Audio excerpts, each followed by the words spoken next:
Of course, we gotta start this video talking about the wonder that took place on Friday Night Smackdown. Of course, the Fiend's first match on WWE TV, not on pay-per-view. Bray Wyatt's first in-ring bout that was televised for the first time in over 2 years. Huge news, but what went down afterwards was even bigger. The stare down with the Fiend and Alexa.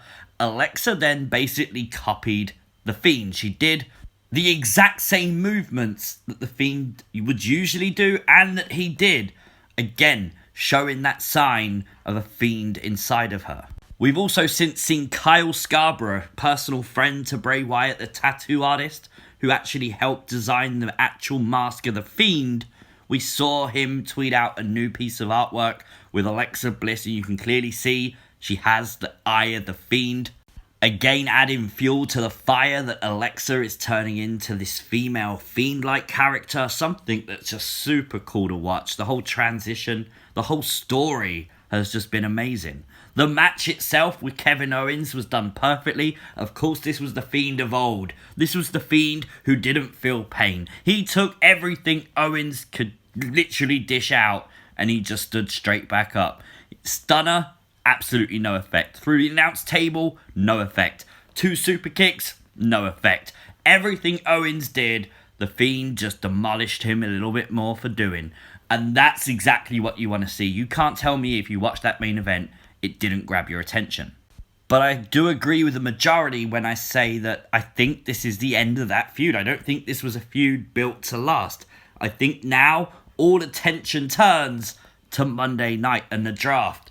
Which brand does Bray Wyatt go to? Smackdown, his current home, or does he move across to Monday Night Raw? Now, both, I think, have a level of expectation. You still want to see the Fiend do exactly what the Fiend's been doing, maybe a little bit more so.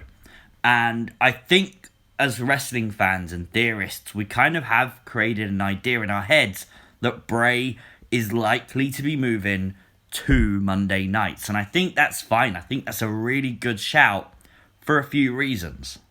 I think the whole reason we got the to be continued episode of the Firefly Funhouse was simply because this story has to be put on hold because Bray is changing brands. He can't have a feud with Roman Reigns, not yet, but he has the memory of the entire feud, the entire rivalry, the entire wrongdoing that Roman did to him in the shape of Roman's manager, friend, advocate, whatever the hell you want to call him, Paul Heyman in Wobbly Walrus. Wobbly Walrus is a puppet. We know the other puppets, like the Vince puppet, are memories from Bray Wyatt's past.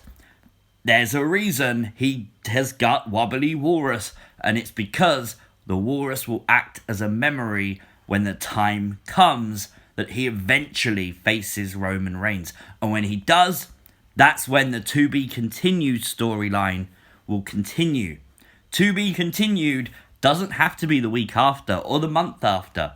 It could be in 1, 2, maybe even 3 years' time that we get the continuation of that saga, of that episode of the Firefly Funhouse. But this really got me thinking as to, okay, so what's next for Bray? I mean, it literally could be anything or anyone at this point. We still don't know the home of the majority of WWE superstars. Bray, for all we know, could actually stay on Smackdown. I don't think it's likely, but it's definitely possible. Smackdown's been a good home to Bray, and we've seen him have some good feuds there. But going back to his most recent feud against Braun Strowman, now, this was what interested me most. Now, this whole feud was obviously built on Braun being a former Wyatt family member. And Bray would often say in the Funhouse that Braun had something that he wanted. At Money in the Bank, when it was Funhouse Bray, it was made very clear by Bray, by the puppets at ringside, that what they wanted was Braun to come home. Braun therefore did not come home. He turned his back and he slammed Bray down. He won the match. That was that. Then we got the continuation with cult leader Bray re-emerging and finally the Fiend coming back. But this is what Bray wanted. So is it possible that's why Bray has changed Alexa? Is it possible that changing Alexa was not a freak accident? It wasn't done like that. It was because she was Braun's Abigail. Now, she wasn't the sister Abigail, but she was the incarnation of Abigail that made Braun stop and listen. So when Bray Wyatt saw this, was this not the catalyst to say, how do I get Braun Strowman to come home? Did the Fiend see this and the Fiend think that? Maybe. Because out of the blue, next Friday on Smackdown, we've got Roman Reigns defending the Universal Championship against Braun Strowman. Now, yes, the New Day are in action as well on Smackdown and they're having their goodbye thing. Maybe that's the same thing for Braun. Maybe Braun is moving to Raw. We find out on Monday. But what if Braun's staying on Friday nights? And what if he is going to face Roman Reigns in a feud that's probably past Hell in a Cell, because we know Roman's going to be facing Jey Uso? Kind of doing the work of the Fiend. We've definitely suggested that maybe Alexa and Bray are going to be going to different brands. And if that's the case, could Alexa stay on the same brand as Braun? And with Braun changing, will Braun listen to Alexa as the female Fiend? Therefore, does Braun then do the work of the Fiend? It could be, and it could be absolutely genius. The whole wide world in his hands. He's got the whole world in his hands. Now, one thing we've noticed is they're not calling the Fiend Bray Wyatt. Something which at first annoyed some fans is that the Fiend was called the Fiend Bray Wyatt, but now it's just been shortened to the Fiend. We have to wonder why. Yes, we all know that it's Bray, but we did make a video the other day because what we saw on Raw showed us that the Funhouse was glitching, Bray was crying, the door seemed a little bit smaller, and we had no idea why. Now, what if it's because of the move that is eventually coming to Monday nights? What if it's because the home of the Funhouse is moving? Maybe the Funhouse is moving because of it. Maybe the Funhouse is being shaken up. Maybe things have gone wrong because Bray is moving to a different show.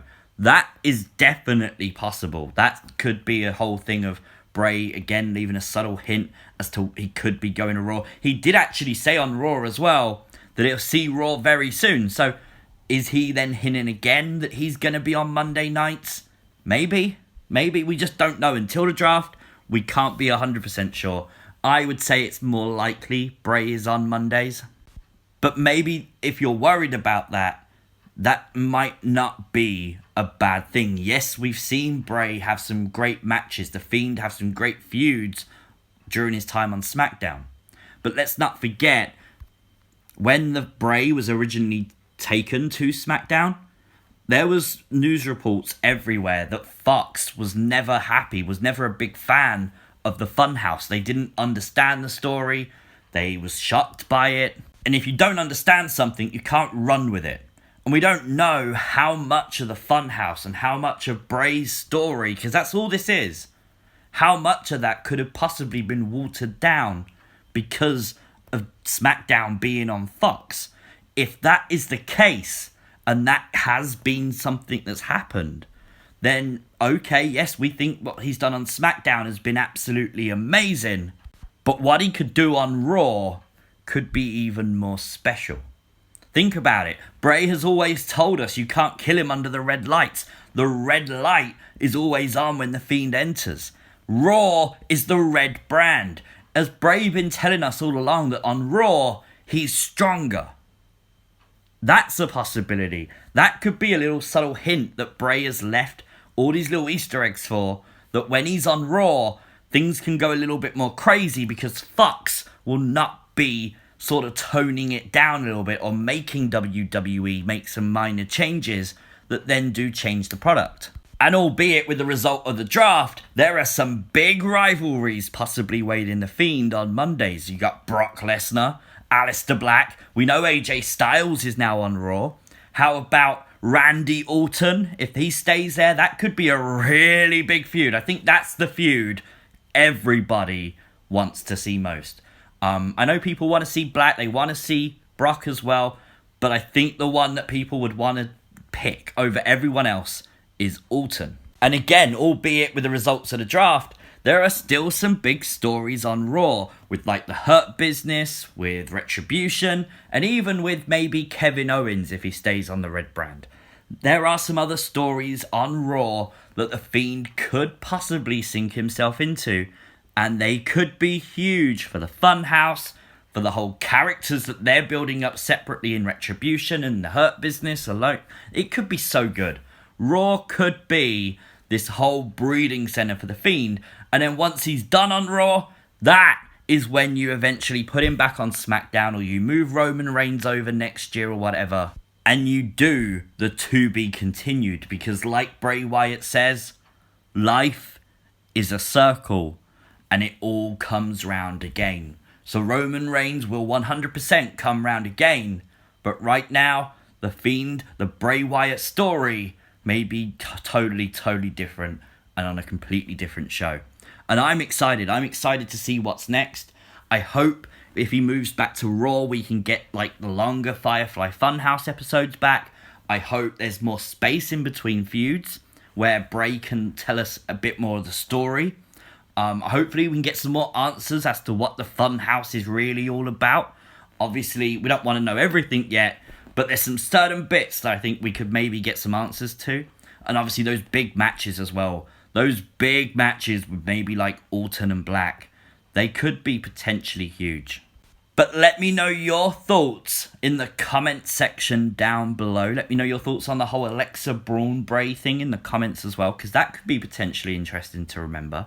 If you are new to the channel, make sure you hit the subscribe button, like the video, of course share the video so your friends can find it. I will see you as always next time. Peace!